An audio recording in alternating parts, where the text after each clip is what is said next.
963 مايك from سلام ستوديو قصة شي.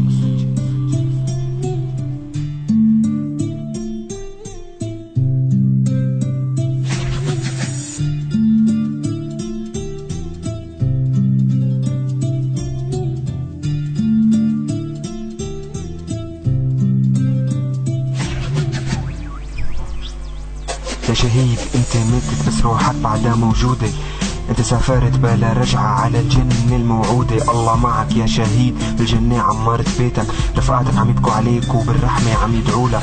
اخ يا سوريا شو عملوا هن فيكي؟ خذلوكي وذبحوكي، قتلوكي ودمروكي، اغتصبوا ارضك سلبوكي، ايه نهبوكي. العرب والاجانب كلهم بدهم يمحوكي، بس فاشر اكبر راس يقدر يقرب عليكي. ايه نحن السوريين بدمنا وروحنا منفديكي. انا بقدم كل شي عندي، اهلي حتى واصحابي، فداكي يا سوريا روحي حتى واموالي. انا والشعب السوري كلنا في ترابك، لا تخافي يا سوريا بيحموكي الله وشبابك.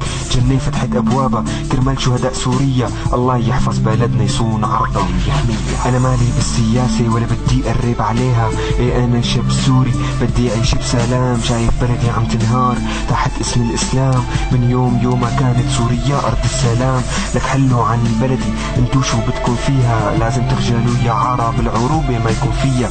العربي لازم يكون شرف اخلاق ونخوة، مو مثلكن يا انجاس ببلدي زرعتوا الفتنة. قرار ورا قرار، حوار ورا حوار، اجتماع ورا اجتماع، السوري عم ينباع. لك خلص حلوا عنا ما بتلزمنا مساعداتكن، مشاعركن الكذابة سوريا ما بدها اياكن، بدكن تاخدوا مني ارضي تحت اسم العروبة.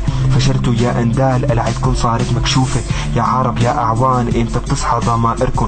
سوري بالغربة عم ينهان، سوري بشوف حالي قدام الدنيا كلها. ايه انا ابن الشام وعن اصلي ما بتخلى. اسمعني يا اوباما هالكلمة وفتح لي اذانك، سوري ما بيتنازل وما بتهزنا ضرباتك. شو يعني ولد صغير بيموت بالانفجار، واللاجئ بالمخيم بتعامل باستحقار. شو يعني بمشي ببلدي بلاقي اياك الا دمار. انبسطوا يا عربان هي سوريا عم تنهار.